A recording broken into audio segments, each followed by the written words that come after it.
And for this particular press conference, we're going to focus in on the next-gen flood warning system that the court took up and has approved. So without further ado, I want to introduce David Smith, our Bexar County manager, Jeff Coyle. I'll ask that you be here and speak of the city of San Antonio, and Jim Campbell, the chairman of the board, on behalf of the San Antonio River Authority. Mr. Smith, you have the floor. Thank you, Judge. Shortly after the events of Beidle Creek, the judge's office asked for the River Authority to prepare an analysis of what they thought actually happened that morning. That analysis was done fairly quickly. Thank you, Derek, and your team, Jim. When I read it, though, what struck me is how good their modeling of Beidle Creek from a hydrology standpoint appeared to be. So I called a meeting with Derek and said, Derek, can we do that same level of modeling countywide? And he said, not only can we are in the process of doing it and should be done in reasonably short order. So then I asked him the next question.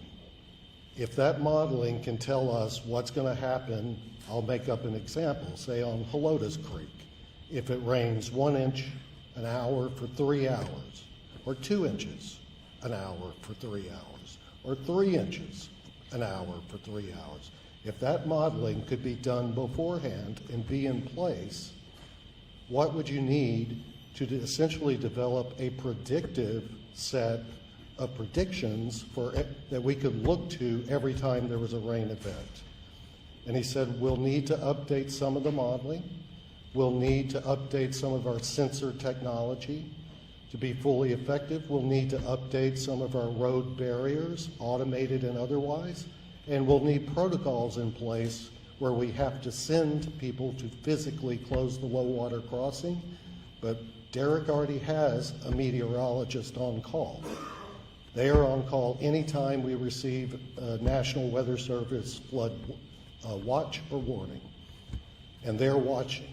So with that modeling having already been done, they could be looking at real-time data from our rain sensors as well as radar, both current and predictive, and see that, again, for example, on Helotes Creek, it's raining 2 inches an hour, and our modeling says that if it continues like that for, I'll make it up, 2 hours, those low water crossings on Scenic Loop will flood.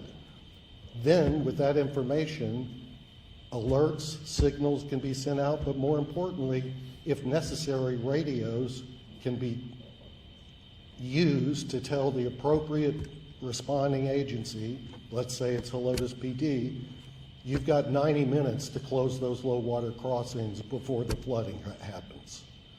With those protocols in place, much like Union Pacific does at their railroad crossings, we could essentially take the decision out of the motorist's hands about whether they should even try or attempt to get over that low water crossing.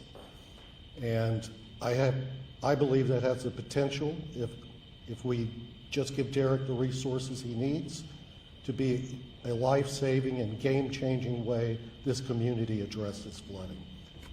So with that, I'll turn it over to Jeff Coyle from the city. Thank you, David. Appreciate it. Thank you, David. Thank you, Judge. We appreciate you including us, inviting us here today. I'm Jeff Coyle. I'm one of the assistant city managers for the city of San Antonio. My colleague, John Paterick, oversees our public works department and our stormwater efforts, and so I want to recognize him. And really wanted to mostly recognize and acknowledge the partnership that is happening here today, the regional perspective that the leaders in this room are exhibiting today.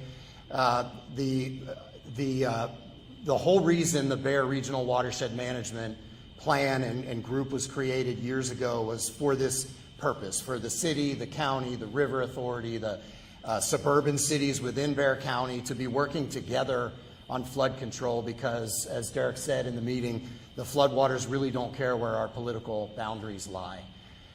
We were invited to a meeting a couple of weeks ago with the county and River Authority where the River Authority laid out its vision for this next generation warning system at all the low water crossings across the city and the county. And we agreed 100% that this is the direction we need to go. It will immediately save lives in the next major weather event. And so we took that information and began lobbying our state legislature during the special session to come up with funding to be able to do this immediately. Now, as the county's taken action today to move forward with it to be funded locally, it allows us to move on with the state and ask for other priorities that we have. So this is an example of Bexar County really taking a lead in flood control, as it has always done in the state. We're very grateful. We're happy to be a partner and appreciate you guys doing this. Thank you. Jim Campbell. Good afternoon. My name is Jim Campbell. I'm chairman of the board of directors of San Antonio River Authority. First, I want to thank Bexar County and the city of San Antonio for participating in this initiative. In particular, I want to recognize the county and David Smith and the judge for pushing forward with the actual dollars that are going to get this third generation of flood mitigation going. River Authority's mission includes protection and management of the San Antonio River, not just in Bexar County, but in Wilson, Karnes, and Goliad counties as well. But we also coordinate and are in conversation and collaboration with counties to the north, Bandera, Comal, Kendall, and Medina. And it's those dollars that Mr. Coyle was just mentioning that may be able to go and include those 4 counties in our overall system as well. And it's been mentioned before that we have a Bexar Regional Watershed Management Program. Started in 2002. I participated in the creation of that program. And little did we know at that time that years later, the Texas legislature would recognize it as the model for the rest of the state. But we cannot rest on our laurels. We have much more to do to improve on that success. The River Authority will lead the technical aspects of this initiative, using our science and engineering experts to create updated flood maps in collaboration with the Federal Emergency Management Agency, FEMA. We will monitor and maintain the next generation flood warning system to ensure sensors and radars are working as they should.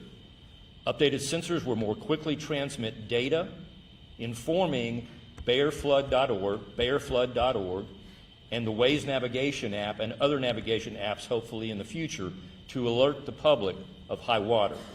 This approach will facilitate better decision making and help ensure communities can plan and prepare more effectively. San Antonio River Authority today stands with Bexar County and the city of San Antonio in committing to bringing the best available early flood warning technology and resources to our communities. Thank you. Commissioner Calvin. Let me thank you, Judge Sakai, for your political leadership in getting this done, and David and all of our partners here for their involvement in this. This is a very important initiative for unincorporated county areas, suburban cities, because we don't have lighting in many of those areas. And so this particular package includes solar lighting around where these barriers will be, and that is to be applauded along with the security. We had a situation in northeast Bexar County, rural county, where we were having a high alert arm that was actually stolen, and unfortunately that does happen, that these barricades are moved, but the protections that we're putting in place, I hope will provide a lot of safety to a lot of people. So thank you, Judge, again for the political leadership in moving this forward. Out of the floods of 1998, where we saw the gas station that used to be at Vicar and Perrin Bidle completely wiped out, many homes were leveled, the county invested between 2007 and 2017 $500 million in flood control programs. Up until the incident along Perrin Bidle and Bidle Creek, there were 0 losses of life where the county had invested in flood control measures. This is these barriers are one in a panoply of solutions that we need to be talking about as a community. This is a very important quick step that we can take, but there's other engineering that has to happen, and here's why. When we look at how this happened, we know that within a 5 square mile radius, there is a catchment basin that received into Vital Creek on one side of that basin, 6 inches within a several hour period and 6.2 inches within another period. And that is part of why the waters move like a tsunami, along with the fact that in this area you have a lot of impervious cover, a lot of development concrete, and not enough retention and drainage. So after this moment, we have to become laser focused on how do we develop drainage projects like the one the county did at the old Spanish Trail on Fredericksburg Road, which also doubles as soccer fields under the leadership of Commissioner Elizondo. We've got to do that same thing along the Parent-Vital corridor in order to protect our folks. That's going to require collaboration and partnership with the city of San Antonio.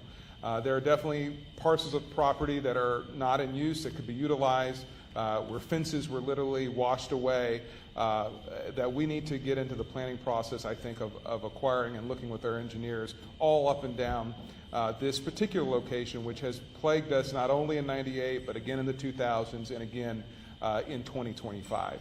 So as the commissioner who represents this area, and I grew up along the Parent-Vital corridor, I used to ride my bike in these areas, we still have some measures to do to protect life, but I believe that these particular barriers will be a positive step in the right direction.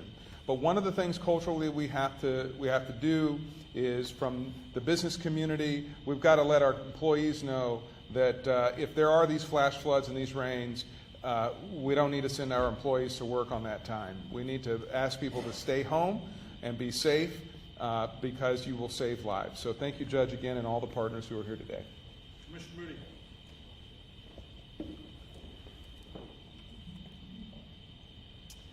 Well, thank you, Judge Sakai, David Smith, our county manager, Sarah, for working on this project, and for all of our city partners as well. This is a huge step forward, and I think that there's, as I laid out in court today, we can focus on flood mitigation when it comes to protecting property. We can focus on, access to roadways with low water crossings, or we can focus on the protection of human life. And I think that everyone will agree that we should prioritize that protection of human life. This is a significant investment, tens of millions of dollars that can go into providing real-time predictive modeling to ensure that we protect human life in a catastrophic flooding incident. Obviously, our thoughts and prayers have been with those who were impacted by the tragic floods on Parent-Vital, those in the Hill Country, in Kerrville, along the Guadalupe River. This is a high return on investment for Bexar County tax dollars. And I look forward to working with the city of San Antonio, our surrounding counties, to really invest in this space and then figure out what else we can do. But this is a foundational investment that I think we need to prioritize, that makes sense and will truly protect human life going forward. So thank you. Thank you. All right, at this time, we have subject matter experts here. Art Reinhardt, our public engineer. I think Derek Bays and your staff is here. Also at the city, I think you may have some subject matter experts. At this time, we'll open up for question and answers, but if there are any specific questions in regards to this particular activity, we do have the subject people that will discuss. First question. Judge, can someone put a soundbite how this system works? The monitor is triggered and the signal goes where? Let me have the River Authority. You all the subject matter experts. Yeah. You got the question there? Yes, sir. So, in short, you have rain gauges and stream gauges that are placed strategically throughout the county. Those feed information electronically through a signal to a central place. That information is collected, and then it eventually will get to our predictive flood model, which can, as we work with our new funding and this effort from the county and the city, to speed up that process as technology has changed. But it allows us to understand faster where the rain, what the rain is doing, and what the downstream impacts are going to be, which allows us to talk to the emergency management community and the first responders to help them get out in the field or make those life-saving decisions. Judge, Yes. How much money is the county putting into this, and how much money is the city of San Antonio putting into this plan? Well, we'll just respond to this county. So the direction I received today is for certain to address the funding needs that are for the unincorporated area and our suburban cities, which the River Authority estimates will be 10 million. They estimate the cost for the system within the city of San Antonio to be 11 million. We'll start with the 10. We welcome partnerships, but at the end of the day, I believe my direction from the court is the River Authority will have the 21 million it needs, whether it comes from us, the city, the state, or whoever. They're going to have the money to make sure Bexar County residents and citizens are protected. Let me have Jeff Coyle from the city of San Antonio. Sure, and I think David summarized it perfectly. It is not currently in the city's budget beyond the conversation today, so we haven't had those discussions yet, but I think we're all in agreement this needs to happen. As the judge said earlier today, the city's taxpayers are the county's taxpayers. I don't believe that most folks care what the color of the money is. They want us to solve this problem. So we have a long partnership between the city and the county and the River Authority, and we expect that that will continue. I'm sure. Can you talk about the implementation going forward from today's decision and what the future looks like? Implementation. Could you repeat that? Just what does the future look like in terms of implementation and getting? Oh, certainly. I'm Steve Metzler with the San Antonio River Authority. We've got a multi-phase approach. Some of this work has already begun. A lot of the improvements we were going to make to the predictive flood model, we had been budgeting for a couple of months prior to the flood event on June 12th. So we go into this with a great deal of momentum. And there's a few things that we're going to be able to tackle over the next 6 months, and then from 6 to 12 months out, and then overall within 24 months. We'll be able to, the activities that we're taking on right away are bringing up any gauges that are out of service back online, and then we're going to bring in, currently the folks that work for me are finding out some triggering levels of flood elevations, not only when it crosses the road, but also when it is potentially significant downstream impacts. And we're going to find out what those elevations are, put those in so we can get advanced warning to the emergency first responders. Right now, like I said, it's just only stream crossings that we have activated. We're taking that as kind of a pattern after the National Weather Service that has actionable levels at all the stream gauges that they operate. It's actionable, minor flood, major flood, and catastrophic flood. And so we'll be adding that kind of information to all of our stream gauges. Next question. Oh. Are in the Bexar County, and you mentioned some were out of order. How many are out of order right now? I think there's, go ahead. Art Reinhardt, Public Works Director for Bexar County. So a quick resource is bearflood.org, and if you go there, you'll see approximately 200 gauges and water crossings across the county region. Roughly about 30 are inactive for various reasons, maintenance, vandalism, as Commissioner mentioned, et cetera. Next question. Yes. What were some of the takeaways from the River Authority's assessment of the floods on June 12th, and when will those be made available to the public? Our assessments were put into a memorandum that's already been sent to the Bexar Regional Watershed Management Team.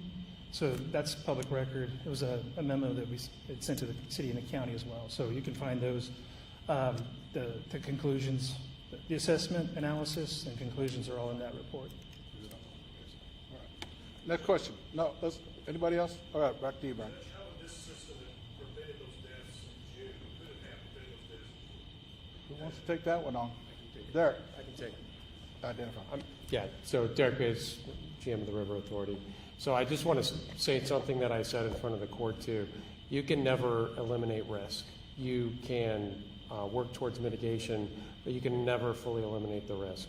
But if such a system had been in place in June, it's possible that the turnaround time for the predictive flood model would have been faster, and there were additional number of gauges with better sensors and additional readings would have fed faster in and potentially allowed first responders to see what was going on and maybe block that road. That is a whole lot of what ifs, but that is what we are striving for with this investment and this partnership, is to get ahead of that curve as much as we can to help prevent future deaths, prevent those future high water rescues, and help keep people out of harm's way. Let's take one or two more and we'll wrap it up. Anything else? Before this plan and project is put in place 100%, and to avoid, hopefully never happens again, but to avoid what happened that day, are there any extra measures being put into place by the San Antonio River Authority to mitigate maybe if something like that happens again right now at this moment? Do we have any other mitigation remedies? I mean, those things take investment. You're talking about additional mitigation remedies that are in place now. So what we've been talking about is we know that there are more gauges and non-proprietary gauges that are needed. Our software that we use for predictive flood modeling, we put into effect a little over 4 years ago. Technology changes, and it's that time. So we are in the midst of that process. This funding and partnership with Bexar County and the City of San Antonio will allow us to progress faster. I have engineers, whenever there's a National Weather Service alert, that they are watching the weather, they are watching the reports, they are running the model so that they can feed information directly to the emergency operations centers. Those are happening now. So we are doing our best, and the faster we can move, the faster we can keep people safe. Do you guys have an estimated timeline of when this will be a completed project rather than going through steps? Roughly, it depends on which phase you're talking about. Our intent is the first 3 to 6 months to get gauges up and running and to improve what the data that they're sending right now. We think with some programming we can get there. Then in 6 to 12 months, get our flood model 3.0 up and running, more gauges out, better gauges out, and then after that, in that 1 to 2 year mark is really get everything fully implemented and fed in, and then manual gates in that first year as well, working towards automated gates over the long term. So within a 2 year period, that is the goal. We live nowadays by these devices, these little things right now. Is there any way, whatever is found right away, everybody gets this right here? Antonio, it's a great question, and it's a question I ask out loud. Hey, we have all these warnings, but I believe we kind of have warning fatigue, and a lot of people turn off the warnings. A lot of people disregard it, especially when they're sleeping. So one of the things I suggested, just as a simple matter, how about an old siren? But maybe that works in a rural, smaller area. How's that going to work in San Antonio? So this is just the first step. We're going to have to get a next-gen flooding award warning system into place. Then I'm going to be looking upon our Office of Emergency Management, our Public Works, that are going to have to figure out how do we get this information to individuals? How do we educate the public? We have to have a process from these warnings that this system will give to either individuals, to our first responders, to our partners, the City of San Antonio. How can we get the crews out there? Public Works is ready to go at any moment's notice to put out barricades. We have also what's called, Commissioner Calvert, Commissioner Mooney, the halt system that the county has also invested in. So this is a multi-dimensional process. This is not just a fix and everything will be fine. No, we have a lot of work to do, but I want to applaud everybody here who has participated today.